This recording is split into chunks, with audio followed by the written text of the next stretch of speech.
नमस्कार। इस अंक में आप सभी का बहुत बहुत स्वागत है। आज मैं थोड़ा दुखी और हताश मन से यह वीडियो बना रहा हूँ, क्योंकि अभी तक मेरा ऐसा विश्वास था कि कम से कम केंद्र सरकार देश के 25 लाख शिक्षकों के साथ अन्याय नहीं होने देगी। सुप्रीम कोर्ट यदि रिव्यू पिटीशन में शिक्षकों को कोई राहत नहीं भी देता है तो केंद्र सरकार या तो अध्यादेश लाकर या इस कानून में संशोधन करके देश के 25 लाख पीड़ित शिक्षकों को न्याय अवश्य देगी, उन शिक्षकों को राहत अवश्य देगी। इस बात को हम लोग भी भली भांति समझ रहे थे कि चूंकि यह मामला अभी सुप्रीम कोर्ट के अधीन है और इस कारण से सरकार के हाथ बंधे हुए हैं। जैसे ही मामला सुप्रीम कोर्ट से अनसॉल्व्ड यदि बाहर आता है तो सरकार इस समस्या के समाधान हेतु शिक्षकों के हित में सकारात्मक कदम अवश्य उठाएगी। शिक्षा मंत्री का भी समय समय पर कई बार ऐसा बयान आ चुका है कि इस निर्णय से पीड़ित शिक्षकों की समस्या को हल करने के लिए सरकार कोई न कोई रास्ता अवश्य निकालेगी। उन सभी शिक्षकों को नौकरी की सुरक्षा का आश्वासन भी दिया है, लेकिन अब मुझे सरकार पर से धीरे धीरे भरोसा उठने लगा है। सरकार का यह आश्वासन कोरा आश्वासन ही लगने लगा है। यह शिक्षकों को बेवकूफ बनाने जैसा प्रतीत होने लगा है। यह शिक्षकों के साथ धोखा देने जैसी बात लगने लगी है। इस तरह के बयान और आश्वासन से देश के 25 लाख भोले भाले शिक्षकों के साथ गहरी साजिश की बू आने लगी है। इस पर आप सभी का यह प्रश्न अवश्य होगा कि आखिर कौन सी ऐसी बात हो गई जिससे कि मेरे विचारों में इतना बड़ा परिवर्तन आ गया है। क्योंकि मेरा यह मानना रहा है कि भारत जैसे इतनी बड़ी लोकतांत्रिक व्यवस्था में कोई भी सरकार इतने बड़े वर्ग के साथ अन्याय नहीं होने देगी। उनकी नौकरी की सुरक्षा सरकार का धर्म है और सरकार किसी न किसी प्रकार से इस धर्म को अवश्य निभाएगी। लेकिन मेरा यह भ्रम धीरे धीरे अब टूट रहा है। कल मैं एक टीवी चैनल के डिबेट में एक बीजेपी प्रवक्ता श्री अजय सिंह यादव की बात सुन रहा था। उनकी बातों ने मुझे हैरान कर दिया। पहले इस डिबेट में उनके द्वारा जो बातें कही थी उनको मैं आप लोगों को सुनाता हूँ। 1 सितंबर 2025 को सुप्रीम कोर्ट द्वारा ये निर्णय लिया गया था कि टीईटी परीक्षा की अनिवार्यता होना चाहिए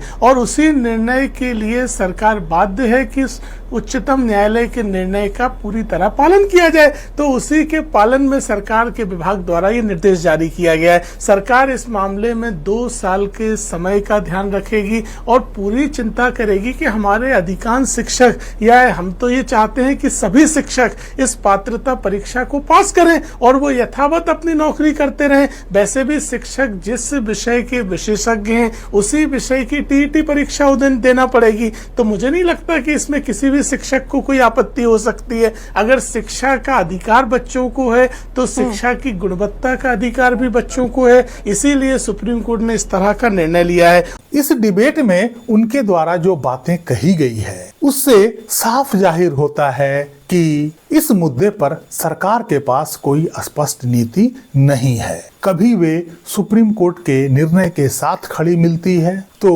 कभी शिक्षकों को राहत देने की बात कहती है।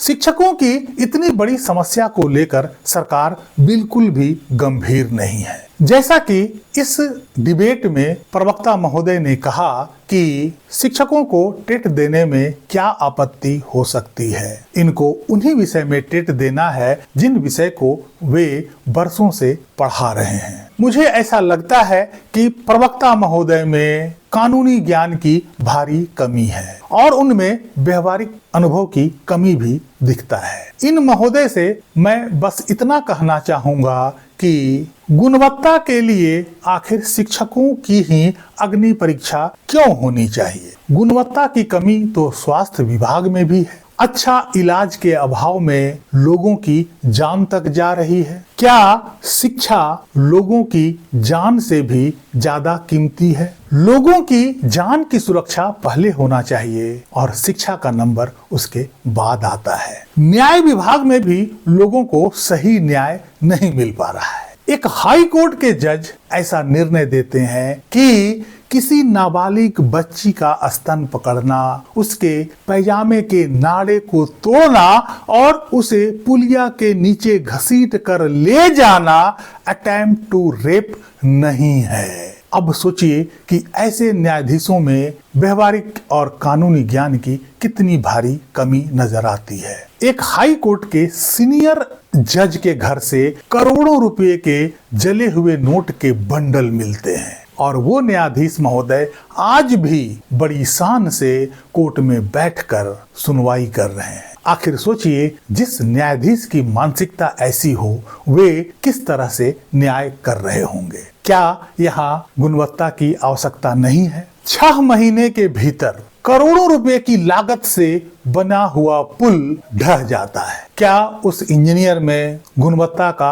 अभाव नहीं है? अगर गुणवत्ता का अभाव सभी विभागों में है तो सभी विभागों में अधिकारियों और कर्मचारियों के लिए ऐसे ही एलिजिबिलिटी टेस्ट का प्रावधान क्यों नहीं होना चाहिए? केवल शिक्षकों को ही बलि का बकरा क्यों बनाया जा रहा है? बहरहाल केंद्र सरकार के मंत्रियों और प्रवक्ता की बातों में जो भिन्नता और असमानता दिख रही है, इससे केंद्र सरकार की नीतियों पर अब संदेह उत्पन्न होने लगा है। पहले भी मैं इस बात को कह चुका हूं कि कहीं शिक्षा मंत्री का यह आश्वासन, यह बयान जो शिक्षकों के हितों में दिया जा रहा है, जो शिक्षकों के समर्थन में दिया जा रहा है, कहीं यह एक चुनावी हथकंडा बनकर न रह जाए। चूंकि केंद्र सरकार के अलग अलग मंत्रियों का, अलग अलग नेताओं का, अलग अलग प्रवक्ताओं का अलग अलग मत दिख रहा है, इससे यह जाहिर होता है